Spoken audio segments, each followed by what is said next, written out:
Akhir-akhir ini kaset sangat aktif dalam merilis produk-produk baru, sebut saja seperti kaset EDX Pro dan ada kaset Sex.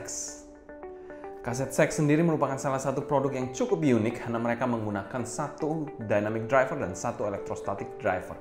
Walaupun kita tahu bahwa electrostatic driver dari kaset Sex ini bukan real electrostatic.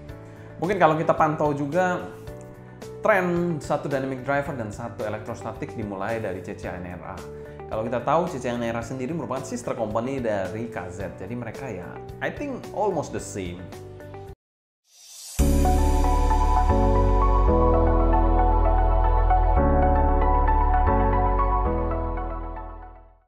Tanpa berpanjang lebar lagi, kita akan bahas beberapa hal yang perlu kalian perhatikan sebelum membeli kaset Sex ini.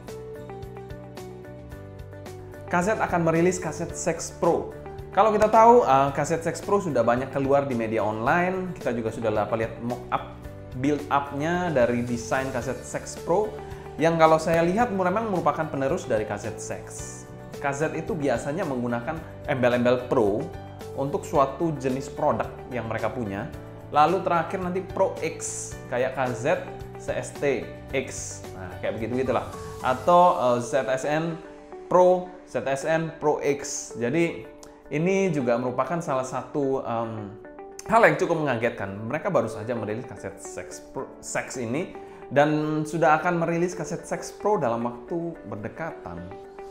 Tapi yang kita tahu ini kaset Sex Pro memiliki 3 driver, tidak seperti kaset Sex ini, di mana dia satu electrostatic, satu dynamic, dan satu balance armatur. Jadi ada 3 jenis driver dan 3 driver per side yang berbeda-beda. Jadi kalau kalian ingin membeli kaset Sex ini, ya mungkin ada baiknya juga mempertimbangkan kaset Sex Pro yang akan keluar. Saya nggak tahu suaranya nanti seperti apa, tapi kalau saya lihat, saya agak pesimis karena memang makin banyak driver akan makin sulit untuk melakukan tuningan.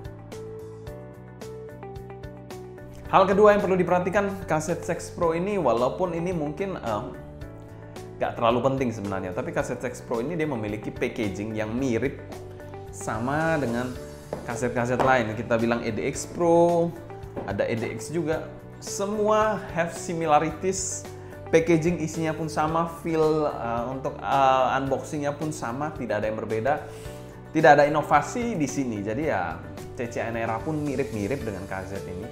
Jadi all the KZ is the same in the packaging. Jadi itu hal yang menurut saya agak mengecewakan sebenarnya ya. Kenapa nggak ada inovasi? Dikit-dikit lah kalian inovasi, jangan hanya dari inner monitornya, packagingnya juga kalian rubah dong. Kaset Sex menggunakan konektor dual pin tipe C atau tipe QDC. Ini menurut saya agak sedikit annoying sebenarnya. Kita tidak dapat mengganti-ganti kabel dari kaset Sex ini dengan kabel yang kita punya. Karena pinnya akan sedikit berbeda mekanismenya. Kalau kita lihat seperti brand Moondrop, Bentangji, mereka memiliki kabel dual pin yang normal. Nah ini kabel kaset ini a little bit annoying karena mereka memiliki tipe A, tipe B, tipe C. Dan akhir-akhir ini mereka di kaset EDX Pro dan Sex ini menggunakan tipe C. Dan itu tidak bisa menggunakan kabel-kabel yang ada di pasaran pada umumnya, dual pinnya. Sehingga ya itu mungkin taktik mereka untuk kalian beli kabelnya kaset ini aja.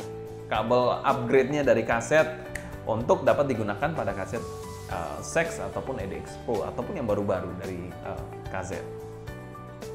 Itu hal yang menurut saya agak sedikit agak minus sih, agak mengganggu bahkan. Kalian nggak dapat mengganti-ganti kabel yang mungkin koleksi kalian bejibun kabelnya. Ya. Hal yang perlu diperhatikan lagi, KZ Sex ini membawa perubahan, yaitu perubahan pada tampilan fisiknya. Kita lihat dia memiliki kabel silver yang sangat-sangat cantik. Selain itu juga memiliki housing yang bisa dikategorikan sangat macho. Kalau menurut saya warna hitam ini very good build. Bahannya ini bukan bahan plastik, tapi bahannya berbahan metal. Dan somehow it's nice to have. Very good indeed. Kaset Sex masih mempertahankan karakter V-shape-nya. Walaupun kita bilang kaset Sex ini tidak se-V-shape saudara-saudarinya yang pernah dirilis sebelumnya, tapi kaset Sex ini masih sedikit a little bit V-shape kalau menurut saya. Masih terdapat energi yang cukup menonjol di bagian bass dan bagian treble. Untuk bagian mid memang agak sedikit mundur, tapi tidak separah kita bilang kaset EDX ataupun kaset-kaset lain yang pernah dirilis oleh kaset sebelumnya. Karena kaset itu identik dengan V-shape ataupun bassnya besar banget, ataupun treble-nya shrill ataupun tajam-tajam. Ya, karakter kaset yang memang agak sedikit berubah dari perspektif saya setelah mencoba kaset Sax dan EDX Pro. Yes, secara tonalitas kaset Sax ini memiliki tonalitas yang bisa dikategorikan lebih baik dari kaset-kaset yang pernah dirilis sebelumnya seperti kaset TX, kaset EDX ataupun ZSN Pro X. Bahkan EDX Pro sekalipun.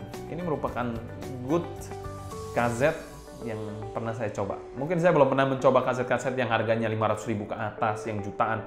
Dan saya nggak penasaran untuk mencoba kaset di harga segituan karena memang kapabilitasnya saya sudah cukup mengerti dan paham, jadi ya cukup di harga-harga di bawah 500 ribuan saya coba ini monitornya. Ada perubahan yang bagus, ya kita harap ke depan kaset akan merilis produk-produk yang bisa dikategorikan mengikuti jejak dari kaset Sax ini. Fitting yang oke. Kaset Sax ini fittingnya dari semua line up sih lebih tepatnya. Semua tipe kaset tidak ada masalah di fittingnya, menurut saya fittingnya very good. Kekedapan oke, kenyamanan juga oke. Tapi yang satu hal yang tidak pernah mereka berubah adalah packagingnya selalu sama, walaupun fittingnya memang harus sama terus karena ini fitting yang bisa dikategorikan cukup oke dan versatile. Jadi ya kalau fittingnya sama oke, tapi packagingnya gantilah sekali-sekali kaset. Kalau kalian ada pertanyaan mengenai kaset Sax ini atau pertanyaan seputar dunia personal audio, feel free untuk tulis pertanyaan kalian di kolom komentar di bawah. Mungkin sekian dulu untuk video kali ini. Saya Sebastian dari Sound Dignity pamit undur diri. Sampai jumpa di video berikutnya. Happy listening, stay healthy, and ciao!